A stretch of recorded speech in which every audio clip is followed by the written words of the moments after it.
welcome to the Ghost of Harrenhal. My name's Simon. And I'm McKelly. Thank you for joining us for episode 37 of our chapter-by-chapter book review of A Song of Ice and Fire by Jorah Mormont. Today we're discussing chapter 36 of A Game of Thrones, which is Daenerys 4. As always, we'll chat about the chapter and try not to spoil any future plot points for you. And hopefully, we'll provide you with some entertainment along the way. We'll summarise what's happened, discuss our thoughts on it, provide some useful background, compare it to the TV show, indulge in a little pedantry, and cover some reader mail. Be sure to check out our show notes. They provide some additional information about the characters and other things of note in this chapter. That they do. Hey, how are you? I'm alright. How you doing over there? Good. Alright. Surviving the isolation. Rocky weekend. Yeah. Well, had some highs and some lows, I guess. Milestone birthday. Yeah. And then had to put our 19-year-old cat to sleep. I lived with that cat longer than I lived with my parents. Oh, man. I'm sorry to hear that, and so was Penny. Yeah. Although Carson pointed out to me today that it is actually Apollo that Penny was so infatuated with. Yes. We've lost two cats in less than a year, so that's kind of sad. Yeah. They were litter mates, and they lived 37 years between them, so they did all right. Yeah, absolutely. Good long lives. And Stella's the one who died this weekend, and she has one of the great stories, of course, which I thought we might give them the front end of. Yes. In celebration. Absolutely. This is one of. I mentioned it to Carson just this morning. You did. I saw that you mentioned it to her. So this is a few years ago now. Carson woke me up in the middle of the night and said, There's an animal, there's some kind of mouse or something. I was like, what do you want me to do? I can't catch a mouse. I mean, I'm not a cat. So I went straight back to sleep, and she sort of lay there sort of fuming about my patheticness. And then the next day, me and Lucas were laughing at her like she'd imagined it. She just dreamt this. But then sort of around like 11 a.m, she just shouts, "It's gone under the bed! I saw it again! It's under the bed!" So we all came traipsing into the bedroom, and we're sort of laughing at her still, that she's still imagining this thing. But what we do is we line up. I'm on one side of the bed, and Carson and Lucas on the other side of the bed. And what we're going to do is we're going to lift up the mattress and then lift up the box spring. And we lift up the mattress and stand that up on its end. And then we reach down to lift up the box spring, and just as I'm counting to 3 to sort of lift up the box spring, I say 1, 2, and an animal chooses that instant to run across my stockinged foot. And you might be thinking, it's a mouse, yeah? You probably be like, oh, it's a mouse on my foot. This animal weighed 10 pounds. I thought like an otter was in the house or something. I'm laughing so hard I can't breathe. I'm trying to do it silently so I don't mess up your story. I screamed at the top of my lungs. I just was like, ah! But as I screamed, I looked down to see our beloved cat, Stella, who was under the bed, running across my foot. It was her. She was the 10-pound animal running across my foot, not this creature that we were seeking. Now, my scream alerted my family, who were 6 feet away, and they both leapt backwards like superheroes, like out of the way. But I obviously, recognizing that as the man of the house, screaming at this pitch and volume is not the best way to behave, I try to instantly reassure them. So mid-scream, having seen that it was the cat, I changed my scream into reassuring words, and so I ended up saying, it was only Stella!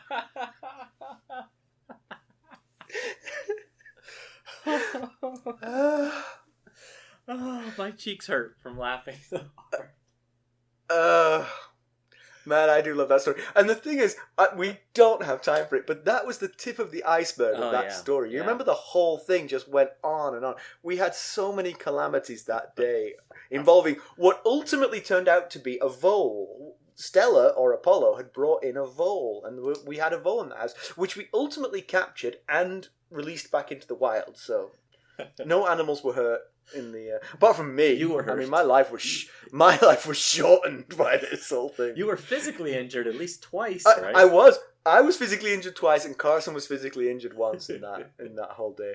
It just went from bad to worse. but Stella's moment was Stella's contribution to it. Oh, man. She made me scream. I still remember that instant of like, what in the hell just ran across my foot? I mean, I'm saying it now like I was thinking it through, but at the time I was just too busy screaming. We will miss Stella. She was a sweetie. Yes. All right, let's get down to business. Quick do recap it. of what Daenerys was up to last time we saw her. Last we saw her, Daeny, she was first laying eyes on the Dothraki Sea, if you remember, which is they were going to have to cross the huge ocean of grass to get to Vaes Dothrak. Previously to that, she was so miserable she'd contemplated suicide. However, after dreaming of a dragon, she began to just adjust to life in the khalasar. She shamed her brother by making him walk back with the khalasar after he attacked her in the grass, and later we found out that she was pregnant. Why don't we give them the summary? You first. All right. Daeny and the Dothraki khalasar have finally traversed Essos and arrived at Vaes Dothrak. She had to employ every pillow trick that Doreah had taught her to get Khal Drogo to allow her brother Viserys to ride at the head of the khalasar once again.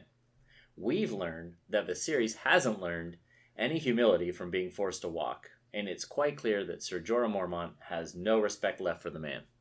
As the trio rides under the giant bronze statues of stallions signifying they've entered Vaes Dothrak, Viserys is complaining that he's getting impatient waiting for the army that Khal Drogo promised him in the agreement for Daeny. When Viserys rides off, Jorah tells Daeny that if the Dothraki ever did make it to Westeros, their superior riding, archery and numbers would outmatch a Westerosi army. However, they would be near useless in a siege. When Daeny is settled into her earthen hut she and Drogo will share, she prepares to offer Viserys gifts of traditional Dothraki clothing, as both a peace offering and to help him improve his status in the eyes of the khalasar. She sends Doreah to ask him to dine with her and Eyrie to the bazaar to find food Viserys will enjoy. Unfortunately, things don't go as Daeny planned. Viserys storms into her hut, shoving Doreah to the floor, furious that Daeny would dare command him to come to her. Daeny explains it was just a mistranslation by Doreah. To calm him, she shows him the gifts she's made for him. He calls them Dothraki rags and suggests she'll next want to braid his hair. She responds, slightly rashly, that he has no right to a braid. He has won no victories. Whoops. Not the right choice of words. Yeah. Viserys grabs her roughly by the arm as the dragon awakes, but Daenerys smashes him in the face with a heavy medallion. She tells him that if the Khal were to find this out, he'd gut Viserys. After he leaves, holding his face, a tired Daeny lays down, clutching a stone dragon egg to her stomach. She feels the baby move, responding to the nearness of the stone egg. Yeah, Viserys. I tell ya, he's no fun, that's for sure. No. So Daeny, she gets her first look at the city that is Vaes Dothrak, which she refers to as 10 times larger as far as physical size of the city, 10 times larger than Pentos. So that's pretty big. Yeah, but sometimes cities are big and sort of like not that. I remember reading that Jacksonville, Florida, is one of the biggest cities in the United States. I've heard that as well. By the area that it covers, but it's right. And that apologies to our listeners in Jacksonville, Florida, but it's not much of a city, really. I've only driven through it on my way to Orlando. When I was there 9/11. I was in Jacksonville, Florida. Oh wow! I actually I was due to fly out that day. Wow. Oh, I've got by the way, actually, on the subject of 9/11, I think I've discovered something. To those listening in the future, we're still in the midst of the coronavirus lockdown, quarantine. We're not going anywhere. I am in the process of applying for American citizenship. Mm-hmm. We probably mentioned that previously. When I was applying for the green card, my green card application was derailed by 9/11. Now my citizenship application has been derailed by coronavirus. Would you just quit trying to become an American?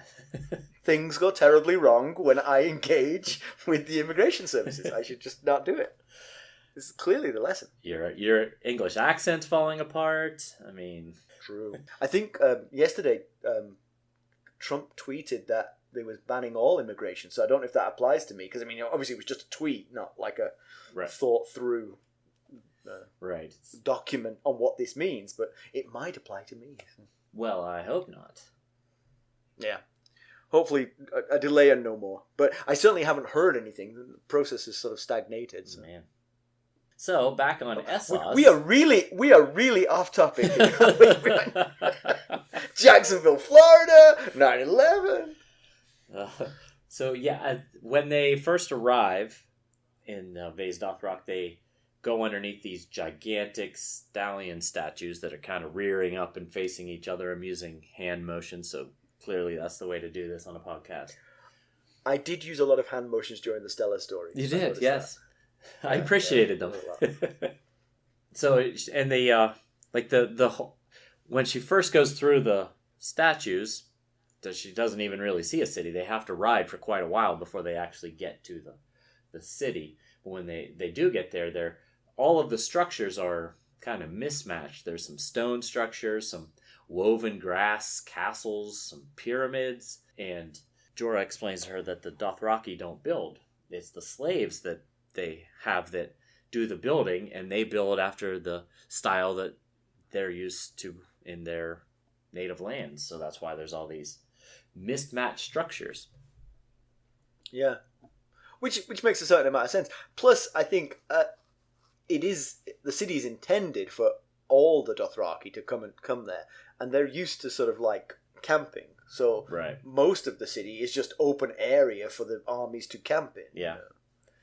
Just with some palaces for the Khals. Yeah, and they need a lot of space for horses. That's true. You do. So Viserys at least is back on his horse. So he's although of course the only person who's unaware of the slight to Viserys is Viserys. Right. Yes. He's annoyed that he had to walk, but he has no idea how this has made everyone think of him. Just shows how out of touch he is with the whole everything going on. But he's been being mocked since then. And they're referring to him as the Sorefoot King. And then the next day after Daeny makes him walk, Drogo offers him to ride in a cart. And he thinks that's Drogo offering kind of like an olive branch for the mistreatment that Daeny had given him. But it turns out that it's actually just more mocking, because only eunuchs and old men and pregnant women and people who are too sick to ride in carts. So then they start calling him the Cart King. We'll be right back. Hello, friends. Are you ready to make some unforgettable memories? Well, if so, consider the Marriott Bonvoy program. Discover the perfect destination for your summer getaway and unlock exclusive deals on luxurious accommodations. With our affiliate partnership, you'll enjoy unbeatable savings and a seamless booking experience.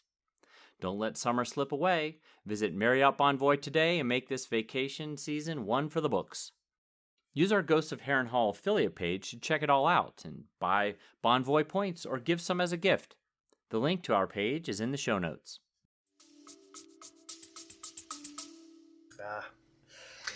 You can't catch a break by being undeserving of a break. You can't catch one. But... It's amazing how that doesn't work out very well. You don't deserve one and you don't get one. Yeah, he's still refusing to embrace any of the Dothraki culture, and I don't know how he doesn't realize. I guess I do know how. It's so obvious he doesn't realize that he's not going to be able to lead these men when they have no respect for him. He has made no efforts to get to know them or know their culture or anything.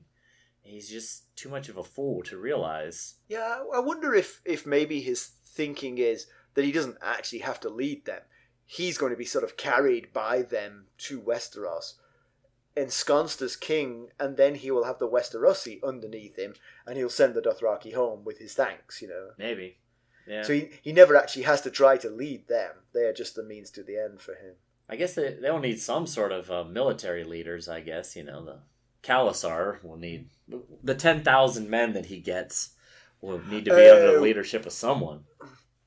Assuming no Khal Drogo. Yeah, right. See, I was thinking Khal Drogo and his entire khalasar would be going, but that's right. That's 10,000, which is the promise, is not all of Khal Drogo's khalasar, right? It's just a portion of it. Yeah.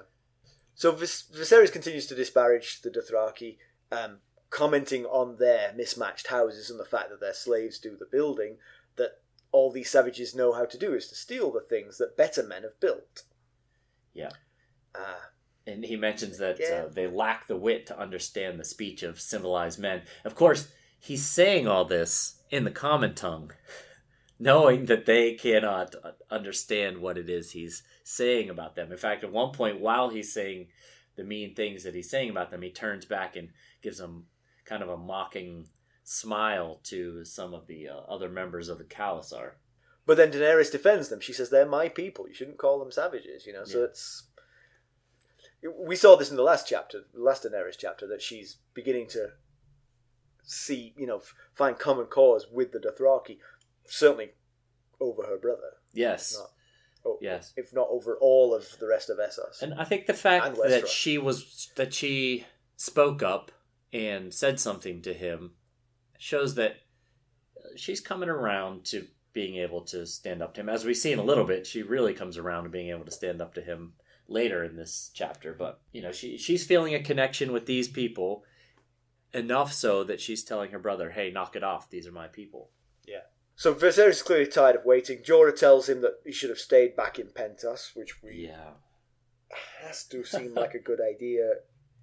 Even to Viserys at this point, you would think. Because, as we said before, he's not speeding the day when he gets the 10,000 men. Yeah.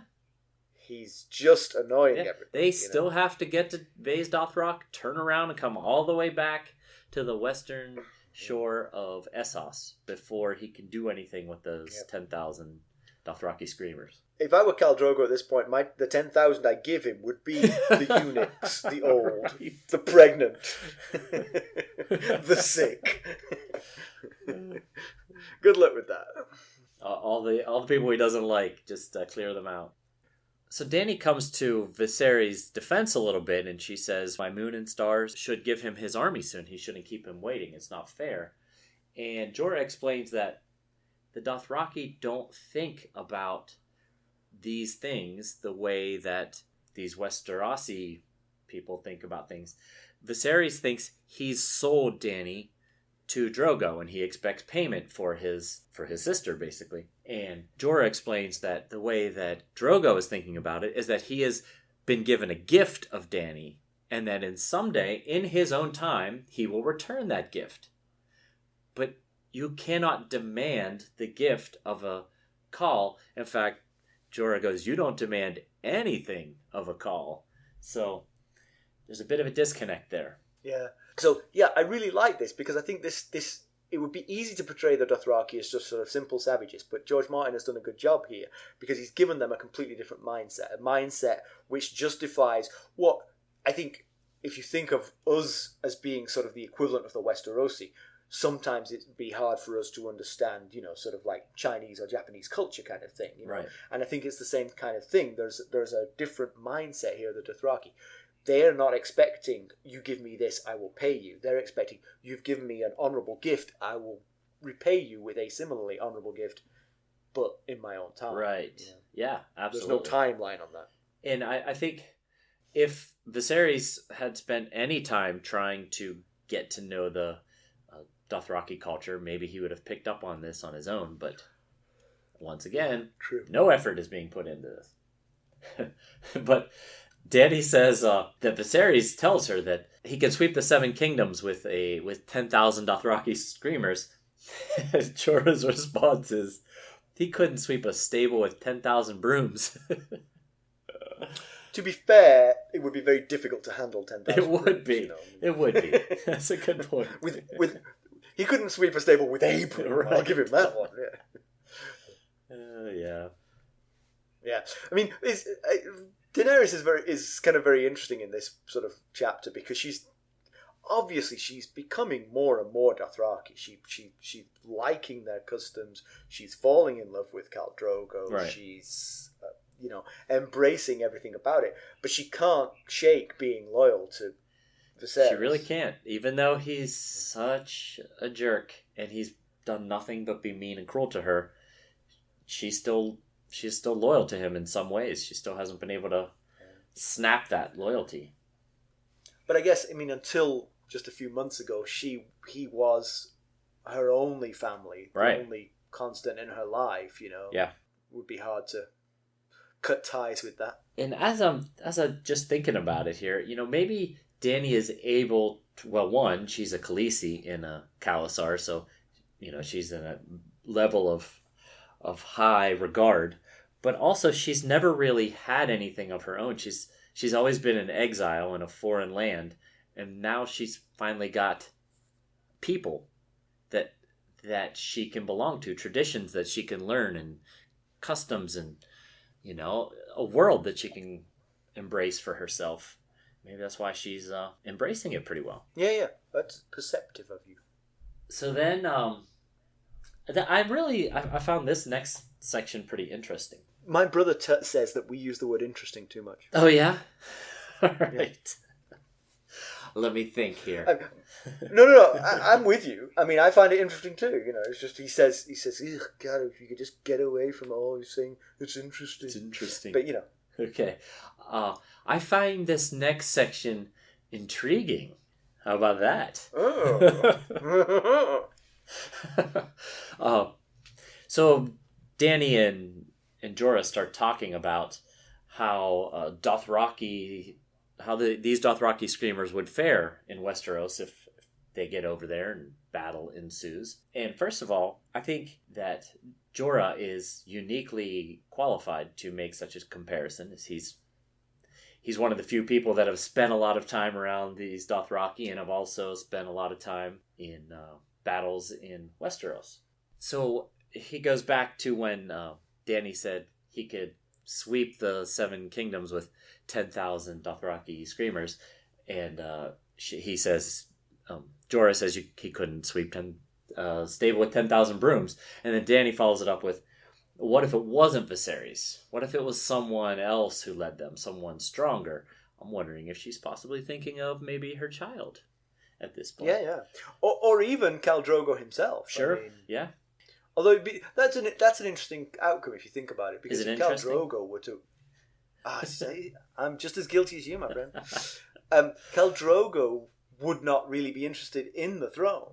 Right. Yes. I mean, they're just as powerful in Essos as they would be in Westeros. Right. They have no interest in taking over the whole place. Yes. They want to go from place to place, raping and pillaging. That's what's fun for them. Right. Yeah, I like you were saying, I think it was the last maybe 2 Ned chapters ago, that really, unless the attempt to kill Daeny, or if they were successfully killed Daeny, enraged him so much that he thought, I'm taking the war to them, I really don't see that he would have any interest in crossing the narrow sea, which is something that would be very challenging for them in the first place, because they fear the sea, just to go over there and rape and pillage another continent. But hypothetically, if they were to get rid of Viserys somehow, might not Daeny and Khal Drogo be a formidable duo? Yes.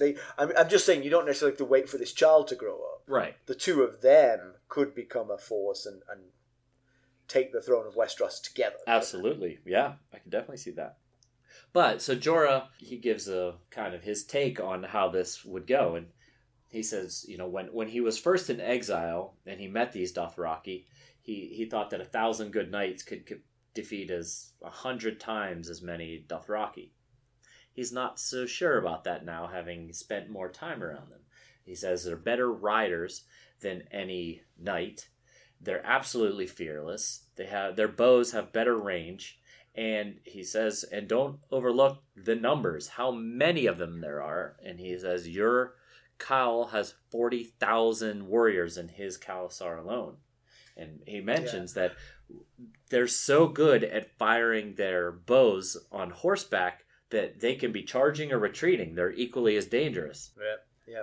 Whereas in Westeros, they stop to fire, right? Yes. Basically. Yeah, they're either back behind a shield wall, or they're somewhere stationary usually. So Daeny asks if 40,000 is a lot. She's not, she's never seen a huge battle. She doesn't know if 40,000 constitutes a lot.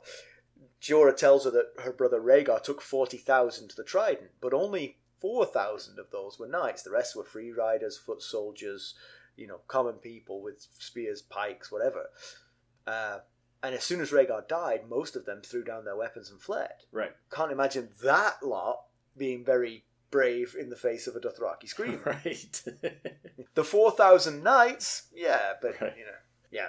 But Jorah points to the single biggest flaw in the plan of invasion of Westeros with Dothraki, even with 10,000 Dothraki, is there is no incentive for the lords of Westeros to engage the Dothraki in the field. Yep. They would lose, they know it, but the Dothraki aren't the kind of people who can lay siege. Right. And Westeros is full of castles with high walls and big granaries. Right. Who can survive a siege, and the Dothraki are just going to get bored and give up. Yeah. Go home. We'll be right back. This episode is sponsored by Audible. To get a free audiobook, or 2 if you're an Amazon Prime member, go to our exclusive URL, audibletrial.com/ghostsharrenhal. You can find the link in our show notes. He mentions he doesn't even Fine. know if they could take the weakest castle in Westeros. Yeah. And so that's the most significant flaw with the whole plan. Right. But then he throws up that there is one chink in the armor there, which is King Robert Baratheon. King-size chink. Yes, because King Robert Baratheon, as he says, should have been born a Dothraki. Yep. He would have no interest in being besieged, even by an army that wasn't very interested in besieging. Right. Both sides are like, neither one of us want to do this. Yeah.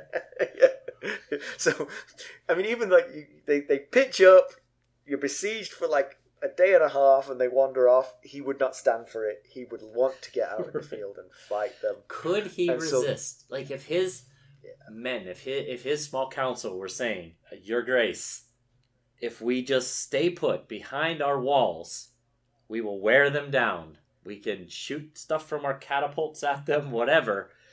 They're gonna get bored and go home." Could he do it? Yeah. I don't know. Yeah, it would be a very quick race against time between his patience and the Dothraki's patience. Which one would crack first? I'd give it 72 hours max for both of them.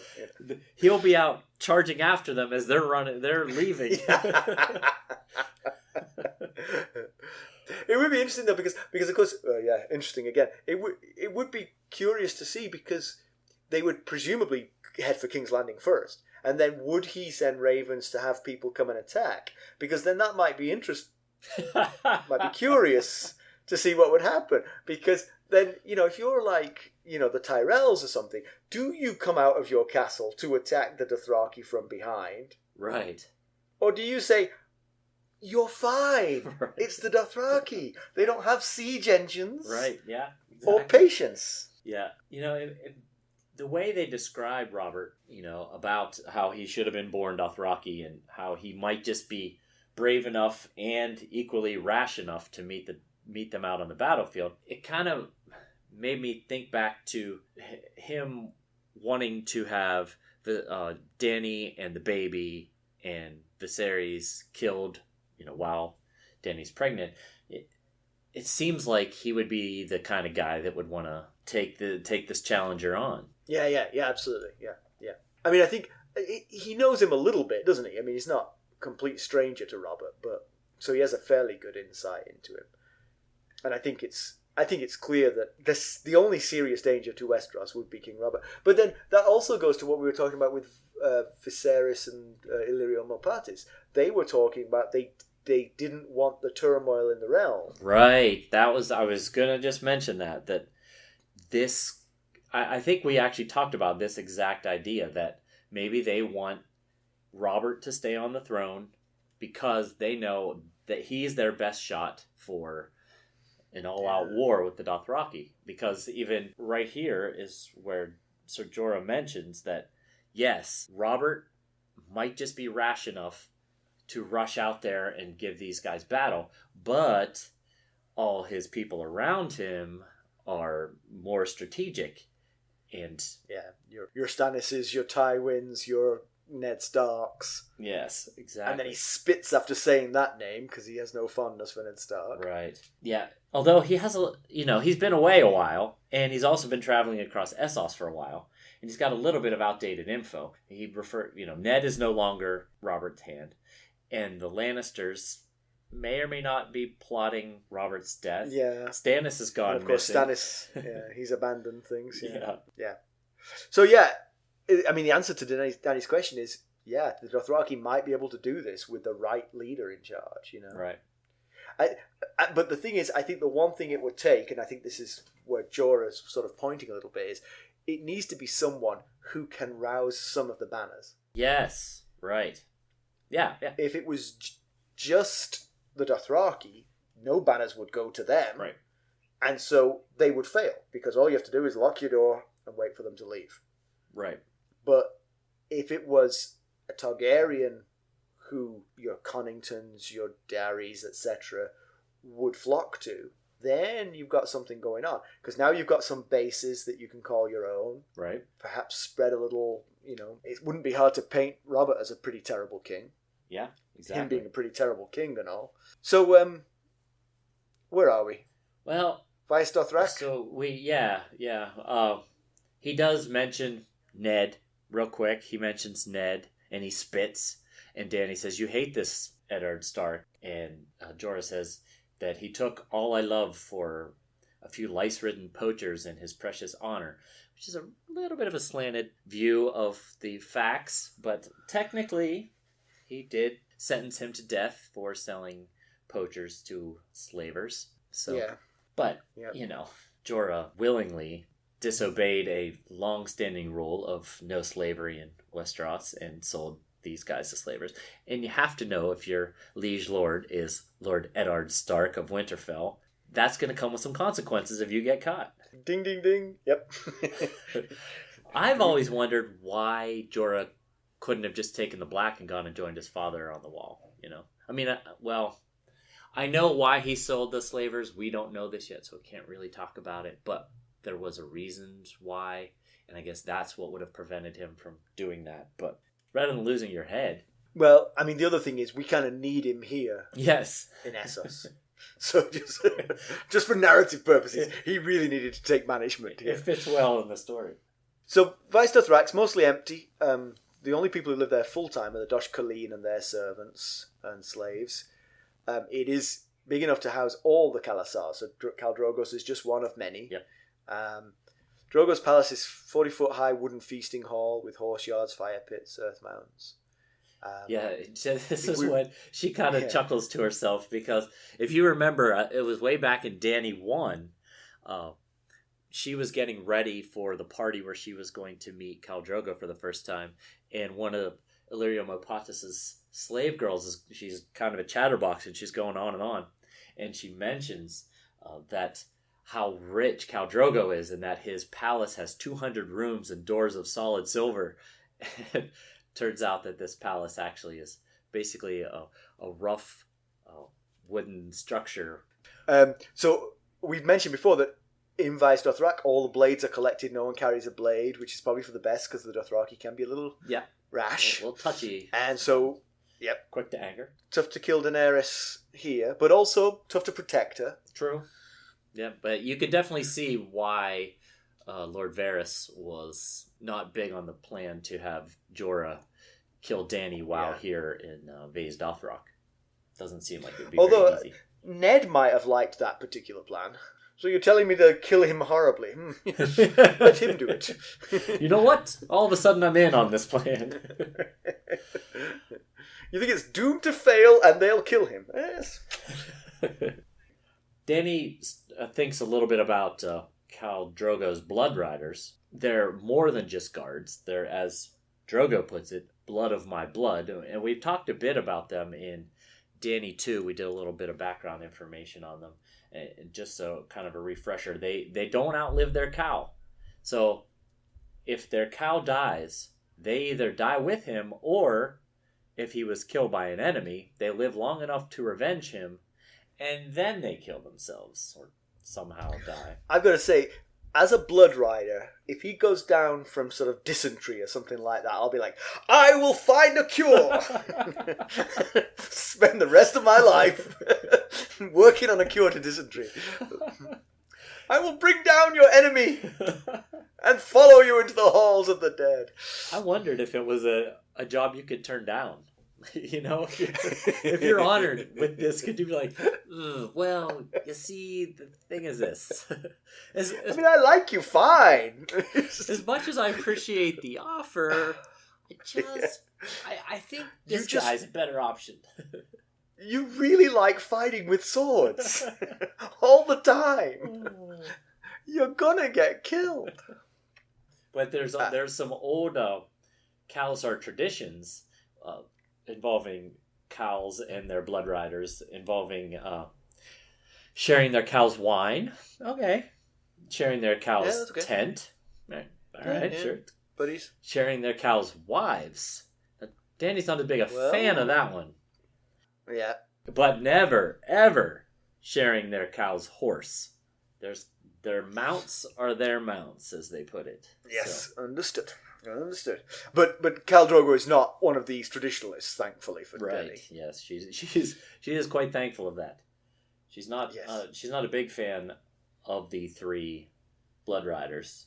Do you want to tell us about the 3 blood riders? So there's Kaholo, who's the oldest, but he is kindly towards her. Yeah. Hago is huge and silent and glowers and terrifies her. But Quotho is probably the scariest one. Yeah. He's got cruel eyes and quick hands, and he likes to hurt others.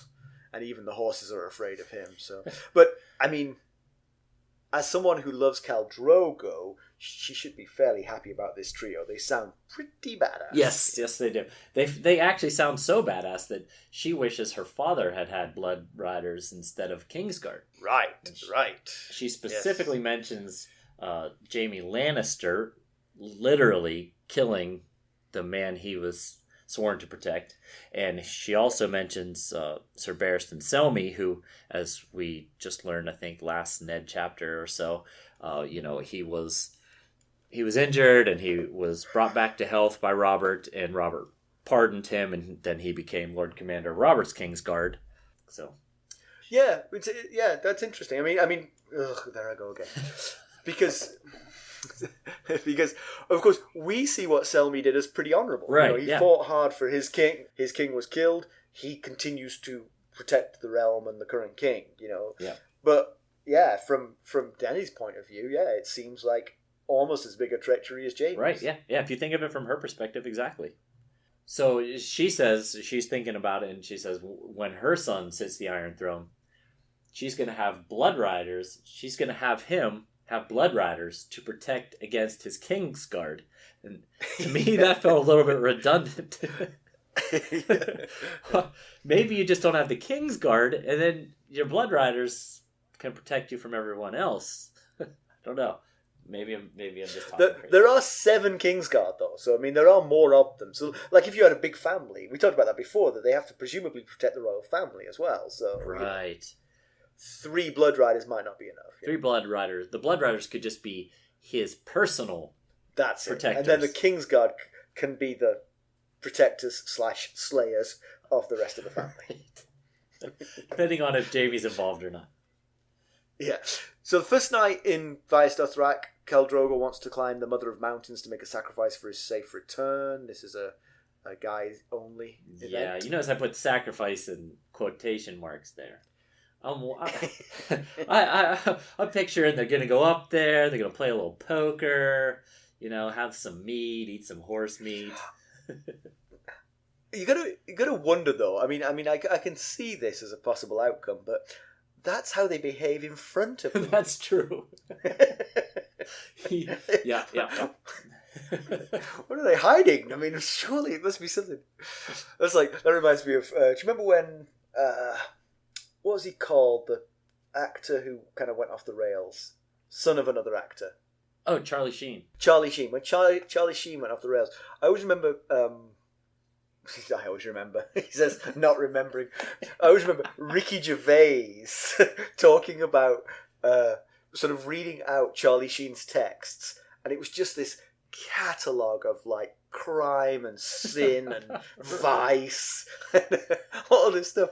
And he said, this was a Tuesday. What does he do on the weekends? So Daeny acts put out, as she's supposed to do. She says, tell him I will miss him and I will wait for, his return.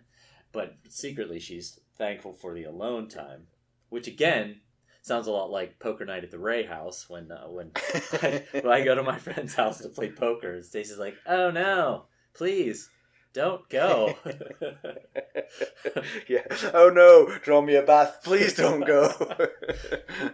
But because she has a night to herself, she does have a first opportunity to sort of spend some time with Viserys and sort of heal the rift a little bit. So she gets these gifts together. They are authentic Dothraki clothing, which, in hindsight, probably not the one thing that he would have liked. Who could possibly have seen anything going wrong here? And she sends Doreah to go and get him, and she sends Irri to buy non-horse meat. And her reasoning, her reasoning makes sense. Like for a rational person, it makes sense that as she puts it, hopefully he'll get more respect if he looks less like a beggar, and helping him try and fit in with the Dothraki khalasar. She wants him to look like a king here in Vaes Dothrak, and a little bit is kind of an olive branch for shaming him back in the Dothraki Sea. Yeah. That's not how things go exactly. No, because Viserys storms in, dragging Doreah, shoves her to the ground. Daenerys says it's just a miscommunication. Doreah was asked to ask you, not to command you to come. Yeah.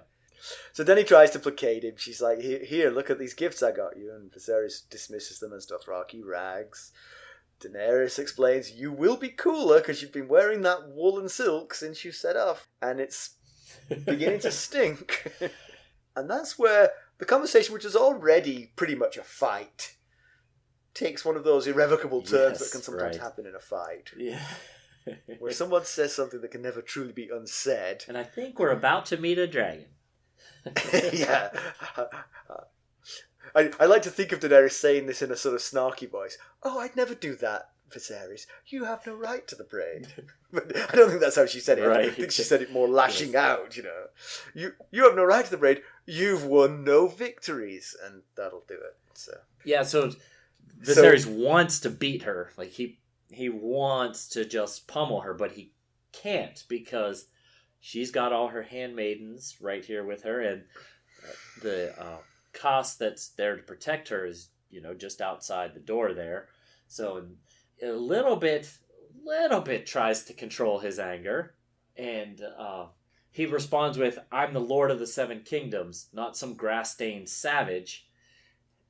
And then he loses it, and he grabs her by the arm, and his fingers dig in, and he says, you forget yourself. And he says, you think your big belly protects you? I think the answer is yes. Yeah.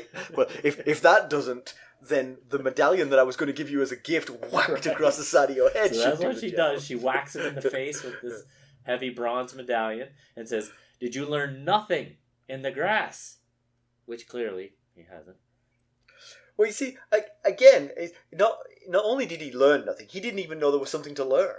Right. He was just like, you've put me out. Yeah. This is annoying. I'm having to walk. He did not realize, and still doesn't realize, that he was demeaned by this. So she says, if Khal Drogo finds out that you've attacked me again, he's going to feed you your own entrails. Let's just pause a moment to imagine this. So Viserys leaves, and Daenerys lays down with the green dragon egg against her stomach. When she puts it there, the baby moves, and she thinks of it as reaching out brother to brother.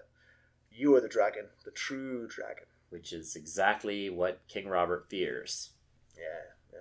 So, background, what do you got?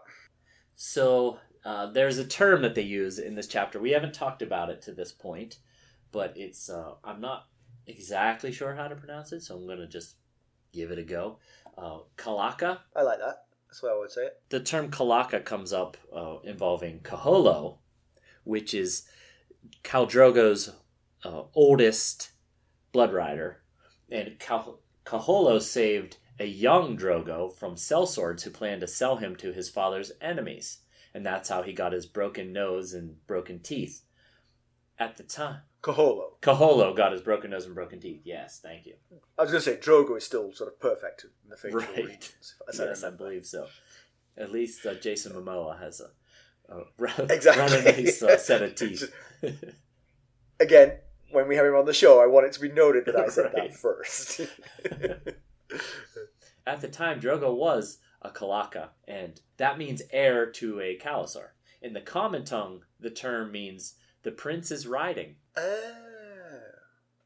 However, unlike in Westeros, where the feudal system reigns, when a Khal dies, his heir does not automatically succeed him. He has to prove his strength to the khalasar in order to be accepted by them as their new leader. So should Daeny have a son, he would be a Kalaka, presumably. Correct, yes. As I understand it anyway. Yeah.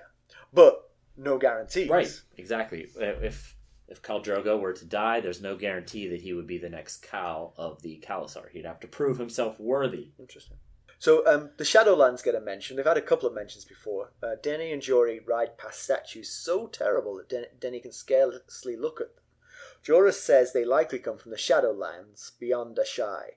The Shadowlands, also called the Shadow, is a mountainous area in the far east of Essos. Ashai is located on the southwestern tip of the Shadowlands. So way east of Essos, but on the western end of the Shadowlands themselves. We've talked about Ashai before. It's where Bran saw the dragon stirring in his dream. To the north and northeast, the Shadowlands meet the Mountains of the Morn.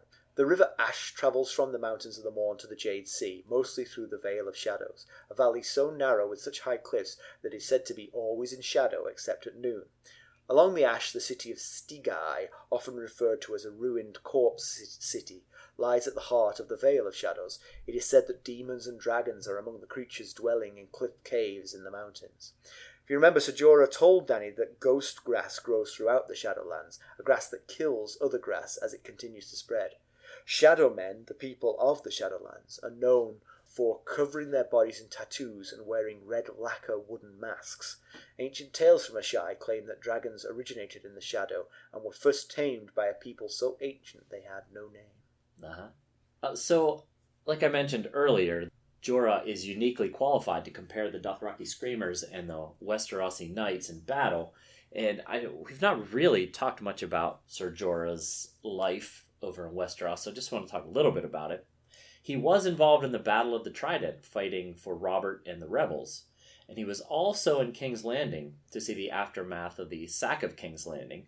He apparently didn't impress the powers that be enough to earn knighthood during those events. It wasn't until the Greyjoy Rebellion that the then 35-year-old Lord of Bear Island earned his knighthood. Showing his courage, Mormont was one of the first men through the breach during the Siege of Pike. Thoros of Myr, who we mentioned, I think, in the last Sansa chapter, was first through the fallen wall of the main watchtower. Jorah was knighted by King Robert Baratheon himself for said bravery. Of course, he blew all that goodwill with the whole selling poachers into slavery thing. But he did kind of Forrest Gump his way into some important events throughout Westeros and Essos. So, Yep. Oh, and quick side note about that battle, the Siege of Pike. Old Nan's grandson was killed in that battle. Oh. So, comparison with the TV show, in principle, most of this is captured. Viserys' abuse of Doreah is somewhat compounded by an earlier scene in the show in which Doreah and Viserys are intimate. Mm-hmm. Okay. Shall we say. So, he'd already been intimate with her and then treated her terribly when... He's a jerk. He is. We don't see them talking to each other as they ride into Vaes Dothrak.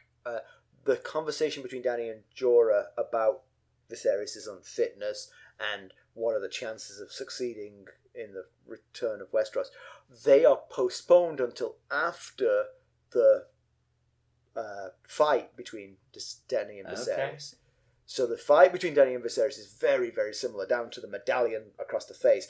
Although she's dismissed the servants, so they actually do fight. He hits her.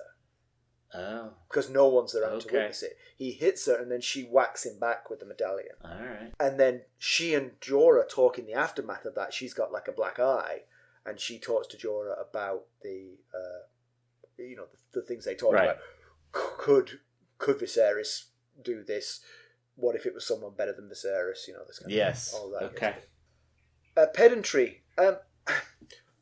The more Jorah talks to Daenerys, the more I think if these guys really cared about Viserys, they would tell him the things that they know.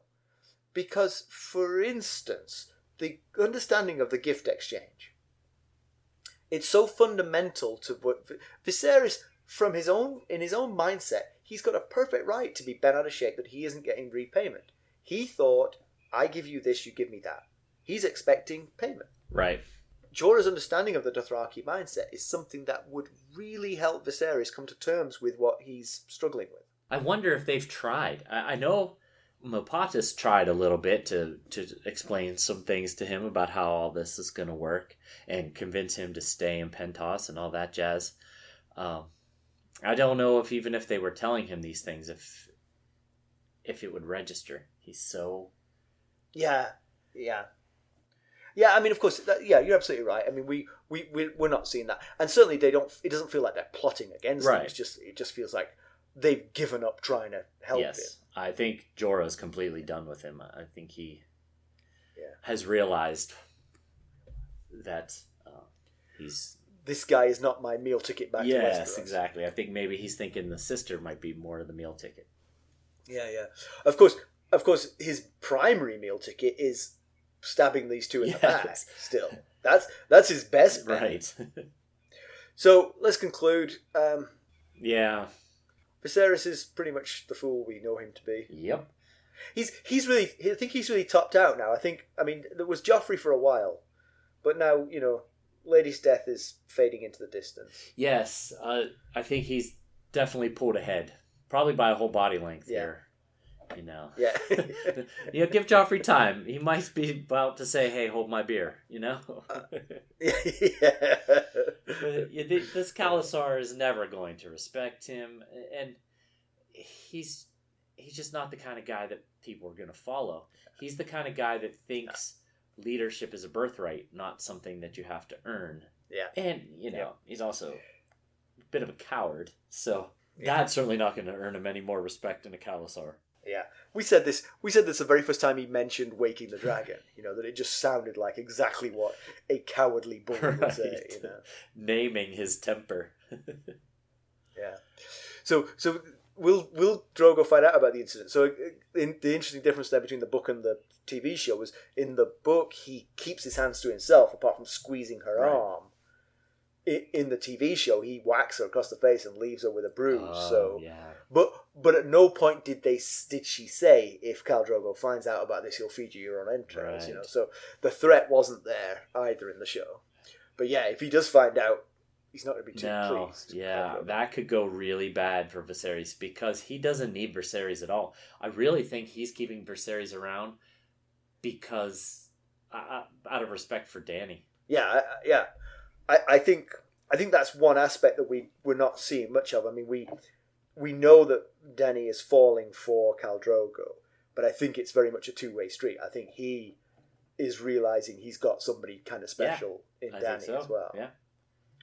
And so if his marriage had turned into something, just like a duty, sort of like it was someone he wasn't that interested in, he would have killed Viserys. Totally, yes. I think you're right about that.